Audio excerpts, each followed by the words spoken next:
ISPCS question out channel पर सभी का स्वागत है। तो आज हम बात करने वाले हैं भारतीय संविधान की आत्मा के बारे में। जी हाँ, मौलिक अधिकार। ये सिर्फ परीक्षा के लिहाज से ही जरूरी नहीं है, बल्कि ये वो अधिकार हैं जो असल में हम सबको एक नागरिक के तौर पर परिभाषित करते हैं। तो सवाल ये उठता है कि आखिर इन अधिकारों को भारतीय लोकतंत्र की नींव माना क्यों जाता है। चलिए, इस पूरी चर्चा में हम इसी सवाल का जवाब परत दर परत समझने की कोशिश करेंगे। तो हमारा सफर कुछ ऐसा रहेगा। सबसे पहले समझेंगे कि इसे भारत का मैग्ना कार्टा क्यों कहते हैं। फिर राज्य के ढांचे और उस सुरक्षा कवच की बात करेंगे जो हमें मिला है। इसके बाद समानता और स्वतंत्रता के अधिकारों पर गहराई से चर्चा होगी। फिर शोषण और धर्म से जुड़े अधिकार, और आखिर में देखेंगे कि इन अधिकारों के उल्लंघन पर क्या उपचार हैं और इनकी सीमाएं क्या हैं।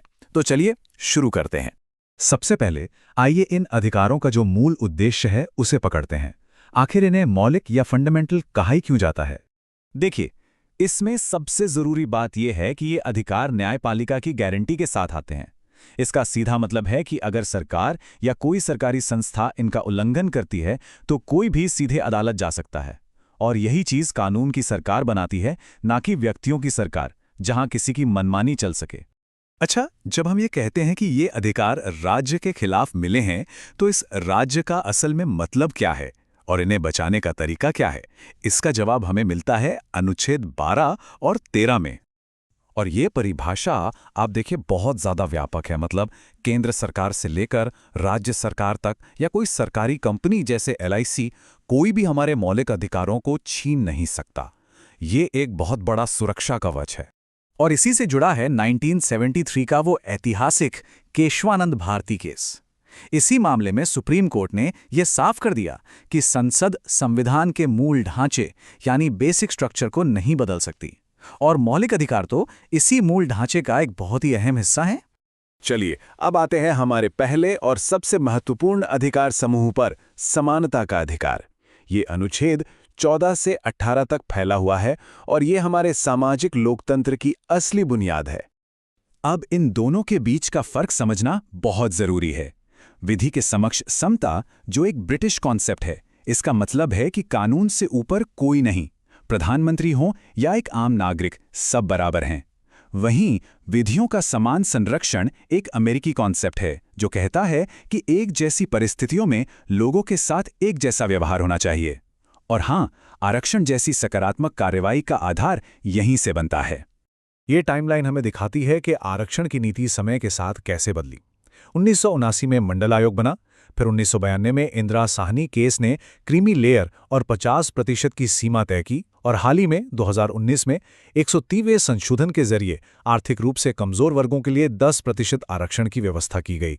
अनुच्छेद 17 तो अस्पृश्यता को पूरी तरह से खत्म कर देता है। ये एक एब्सोल्यूट राइट है।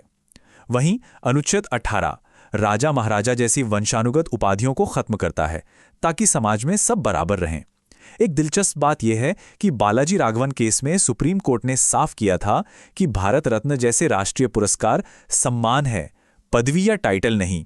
समानता के बाद अब हम उन अधिकारों की तरफ बढ़ते हैं जिन्हें लोकतंत्र की जान कहा जा सकता है।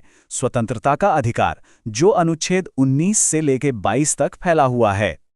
ये जो 6 स्वतंत्रताएं हैं, ये लोकतंत्र की रीढ़ की हड्डी हैं। लेकिन ध्यान रहे, ये असीमित नहीं है। देश की संप्रभुता, सार्वजनिक व्यवस्था और नैतिकता के हित में इन पर कुछ उचित प्रतिबंध यानी रीजनेबल रेस्ट्रिक्शंस भी लगाए जा सकते हैं, ताकि स्वतंत्रता और जिम्मेदारी के बीच एक संतुलन बना रहे। और हाँ, सभी एस्पिरेंट्स के लिए एक बहुत ही जरूरी पॉइंट, पहले संपत्ति का अधिकार भी एक मौलिक अधिकार था, लेकिन 44 संशोधन के बाद इसे अनुच्छेद 19(1)(f) से हटा दिया गया। अब यह अनुच्छेद 300(a) के तहत सिर्फ एक कानूनी अधिकार है, मौलिक अधिकार नहीं।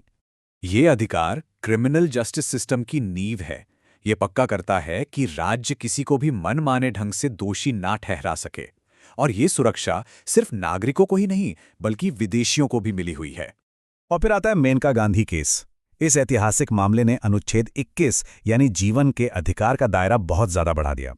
इसने विधि द्वारा स्थापित प्रक्रिया की जगह विधि की उचित प्रक्रिया के अमेरिकी सिद्धांत को ज्यादा महत्व दिया। इसी गर्मा के साथ जीवन वाली बात को आगे बढ़ाते हुए 86वें संशोधन के जरिए शिक्षा को एक मौलिक अधिकार बनाया गया। ये सामाजिक सशक्तिकरण की दिशा में उठाया गया एक बहुत बड़ा और ऐतिहासिक कदम था। हमारा संविधान शोषण के खिलाफ भी बिल्कुल साफ सुरक्षा देता है और साथ ही धार्मिक स्वतंत्रता की गारंटी भी। ये अनुच्छेद यानी 23 और 24 मानव तस्करी, बंधुआ मजदूरी और खतरनाक कामों में बच्चों से काम करवाने जैसी प्रथाओं पर रोक लगाकर समाज के सबसे कमजोर वर्गों की गरिमा की रक्षा करते हैं। ये जो पूरा ढांचा है, ये धर्मनिरपेक्षता को लेकर भारत की जो प्रतिबद्धता है उसे बिल्कुल साफ करता है।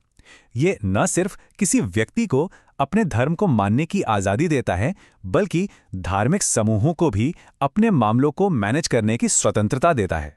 तो अगर किसी के अधिकार का उल्लंघन हो जाए तो क्या होगा? यहीं पर काम आता है संविधान की आत्मा यानी अनुच्छेद 32। डॉक्टर अंबेडकर ने अनुच्छेद 32 को यूं ही संविधान का हृदय और आत्मा नहीं कहा था। ये वो शक्ति है जो हर नागरिक को न्याय के लिए सीधे सुप्रीम कोर्ट जाने का अधिकार देती है। और आखिर में ये याद रखना भी बहुत जरूरी है कि इन अधिकारों की भी कुछ सीमाएं हैं। खास तौर पर राष्ट्रीय आपातकाल के दौरान इन्हें निलंबित किया जा सकता है, लेकिन इसमें एक बहुत बड़ा अपवाद है। अनुच्छेद 20 और 21 यानी जीवन और व्यक्तिगत स्वतंत्रता का अधिकार, ये हमेशा बने रहते हैं। इन्हें कभी निलंबित नहीं किया जा सकता। तो इस पूरी चर्चा से एक बात तो साफ है, ये अधिकार सिर्फ कुछ कानूनी नियम नहीं हैं, बल्कि ये एक ऐसा डायनामिक फ्रेमवर्क है जो व्यक्तिगत आज़ादी और राष्ट्रहित के बीच एक संतुलन बनाते हैं। और ये हमें इस सवाल के साथ छोड़ जाते हैं कि इनकी लगातार बदलती प्रकृति का भविष्य क्या होगा।